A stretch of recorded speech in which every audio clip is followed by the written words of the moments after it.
Hello, আসসালামু আলাইকুম। আমি আজকে আপনাদের সাথে শেয়ার করছি মাখা মাখা মজাদার হাঁসের মাংসের রেসিপি।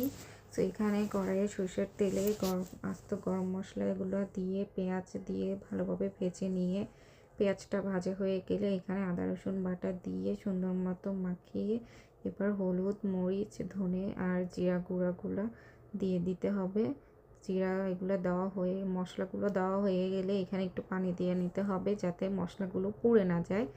দেন মশলাটাকে ভালো করে মিক্সড করে এটাকে একটু কষাতে হবে যাতে মশলার কাঁচা গন্ধ না আসে। দেন স্বাদ মতো লবণ দিয়ে দিতে হবে।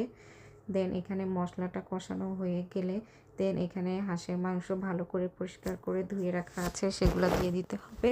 মাংসগুলো দিয়ে সুন্দর মতো ভালো করে মাংসগুলোকে মশলার সাথে মাখিয়ে নিতে হবে যাতে মশলাগুলো ভালোভাবে মাংসের ভেতরে ঢুকে যায়। দেন মাংসটা নাড়াচাড়া হয়ে গেলে এটাকে সুন্দর মতো ঢেকে দিতে হবে।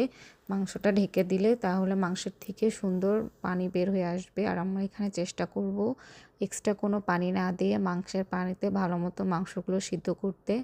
এই যে এখানে অনেক পানি বের হয়ে গেছে মাংস থেকে। সো এই পানিতেই আমরা মাংসটা রান্নার চেষ্টা করব। দেন এখানে ভালোভাবে আবার একটু নেড়ে দিতে হবে। এখন দেখা যাচ্ছে মাংসটা সেদ্ধ হয়ে গেছে, কষানো হয়ে গেছে।